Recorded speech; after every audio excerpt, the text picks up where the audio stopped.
Have you ever felt that gut-wrenching fear when your investment app shows nothing but red? You're not alone. Picture this. It's May 21st, 2025. You're sipping your coffee, scrolling through the news, and bam! Headlines scream that the Dow is down over 800 points and the SP 500 has dropped nearly 100 points. Immediately, panic kicks in. Is this it? Are we crashing again? After all, April 2025 already gave investors a scare. Markets plummeted when President Trump's new tariff policy reignited global trade tensions.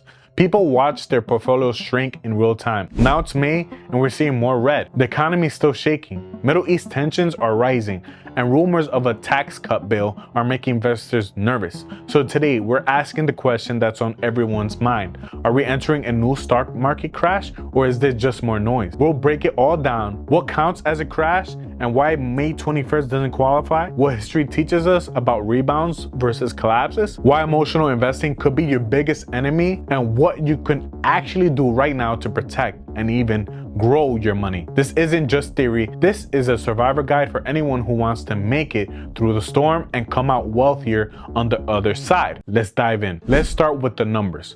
On May 21st, 2025, the SP 500 closed at 5844, a drop of 95 points or 1.61%.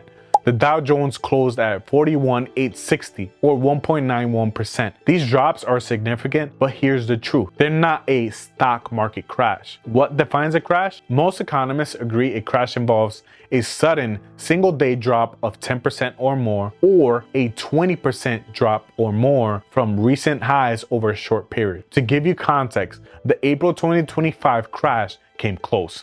The SP 500 dropped nearly 19% from its February high of 61.44 to a low of 49.82 on April 8th. The Dow saw a similar drop with an intraday drop of over 1,700 points on April 7th alone. Now that was panic-inducing. So what's different about May 21st? The market had already partially recovered by midday. On May 20th, the SP 500 closed at 59.40. So yes, the May 21 drop was painful, but it followed weeks of upward movement.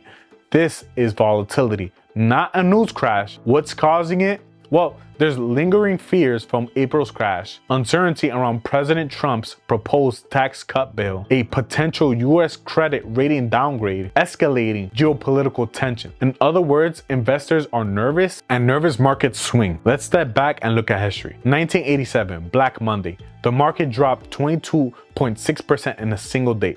No warning, no time to react. From 2000 to 2002, the dot-com bust. Stocks crashed slowly over 2 years, wiping out trillions in value. 2008, the great financial crisis. Banks failed, housing collapsed, the SP 500 lost over 50%. 2020, the sickness crash. The SP 500 fell 34% in weeks, then fully recovered by August. Here's the key lesson. Crashes don't happen every time the market dips. In fact, most downturns are corrections, not crashes. A correction is a drop of 10% or more, which happens regularly.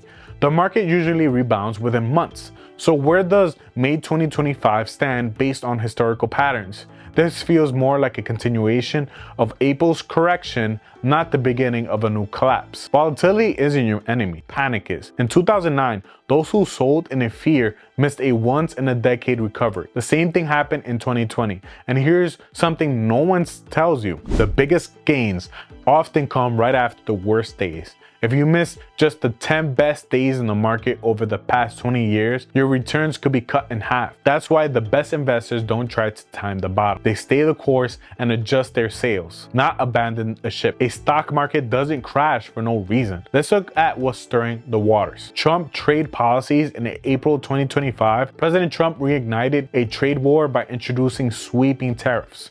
China responded with their own. Global supply chains were shaken and companies braced for profit hits. Markets hate uncertainty and tariffs create plenty of it. Recession signals. The Federal Reserve Bank of Atlanta projected a 2.2% contraction in Q1 2025. That's not good. GDP contraction is a textbook recession indicator. Add rising debt levels, inflationary pressure, and a potential credit rating downgrade. Middle East instability. Ongoing tension in the Middle East is pushing oil prices higher and making global investors nervous. Anytime there's a hint of war or sanctions, markets wobble. Tax cuts and deficits. Trump's proposed tax cut bill has sparked debate. While some argue it will boost spending, others say it will balloon the deficit, scaring bond markets and long-term investors. All of these factors combine into a simple reality.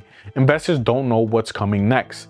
And when people are unsure, they sell first and ask questions later. If you're an investor, here's the question that matters the most. What should you do right now? Here's your 4-step playbook. The first is don't sell out of fear. Panic selling turns paper losses into real ones. Remember, volatility is normal. You're not investing for next week, you're investing for the next decade. The second is to review your asset allocation. If you're close to retirement and 90% in stocks, it might be time to rebalance. Younger, you've got time. Volatility is your friend when you're still buying. The third is dollar cost average. Invest a set amount regularly. This strategy smooths out your purchase price over time and removes emotion from the process. The fourth is to diversify. If all your money is in tech stocks or US equities, you're vulnerable. Look at bonds, international stocks, REITs, and alternative assets like gold or crypto. Here's a bonus tip. Filter the noise. You don't need to check your portfolio daily. In fact, studies show frequent checking increases anxiety and leads to poor decisions. Instead, create a system. Do a monthly review, a quarterly rebalance, and a yearly tax strategy review. Let the algorithms panic. You stick to the plan, so if May 21st isn't a crash, what would be? Here are the real red flags. Corporate defaults.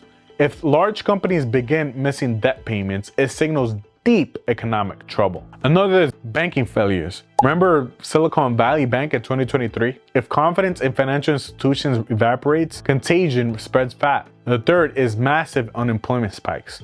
If jobless claims skyrocket, consumer spending crashes, and with it, corporate earnings. Another is geopolitical escalation. If tensions in the Middle East turns into conflict, or if China-Taiwan relations deteriorate, markets could tank. Fifth is unexpected interest rate shock. If inflation spikes and the Fed hikes rates aggressively, borrowing dries up and asset prices fall.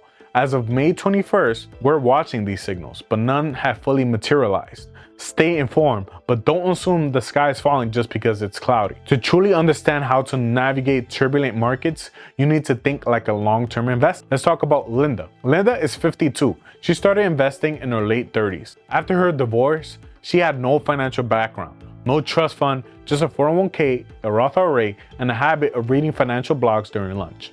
When the 2008 crash hit, she panicked. She sold most of her portfolio and missed the entire recovery. She promised herself never again. So in March 2020, when the sickness rocked the markets, Linda didn't sell, she bought. She picked up index funds, dividend stocks, and even dipped her toe into tech ETFs. By 2023, her portfolio was up over 80%. In April 2025, when the tariffs came back and headlines screamed, recession incoming, Linda wasn't phased. She rebalanced her portfolio, added to her international fund, and made a donation to her favorite nonprofit. I don't invest in noise, she said. I invest in decades. That's the mindset, because the market will always test you. It will pull at your fear, poke at your anxiety, and beg you to react. But the investor who wins is the one who responds, not the one who reacts. When you zoom out, when you play the long game, when you stay invested through storms, you don't just preserve wealth, you build it. Let's be clear, a real crash will come.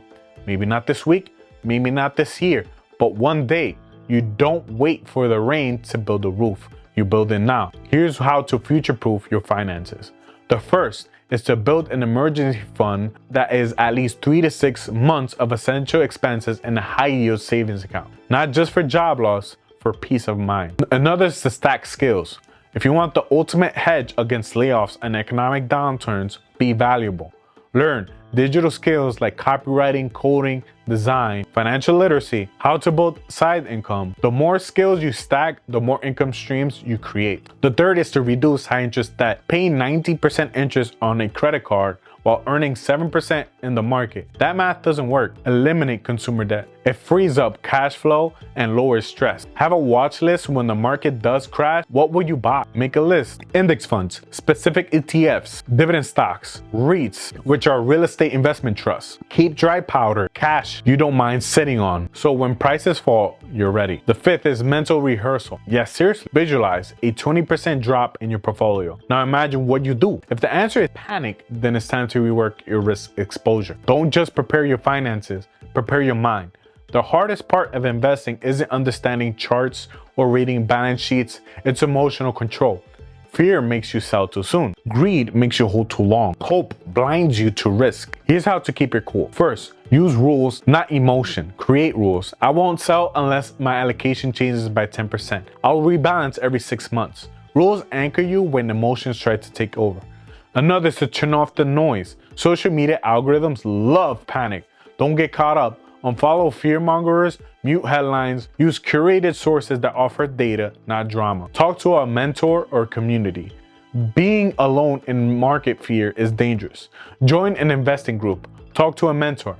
Get perspective. Fourth, remember your why. Are you investing for a home? Your kid's college, retirement? Write it down. Keep it visible. Long-term goals keep you grounded when short-term chaos erupts. Every market crash ends. Every storm passes. The question isn't if, it's how you will respond. Let's go back to that question. Are we entering a stock market crash? As of May 21st, 2025, the answer is no. What we're seeing is volatility, not collapse. Yes, April was brutal. Yes, May feels unstable, but the numbers, context, and history suggest this is a bumpy road, not the edge of a cliff. So what do? You gotta stay calm, stay invested, stay focused on your long-term goals. Remember, the market isn't a lottery. It's a mirror of human emotion, fear, greed, hope, and panic. The ones who build wealth aren't the ones who act on impulse. They're the ones who keep their head when everyone else is losing theirs. If this video helped you breathe a little easier, hit subscribe because I'm here to help you not just survive, but thrive through whatever comes next.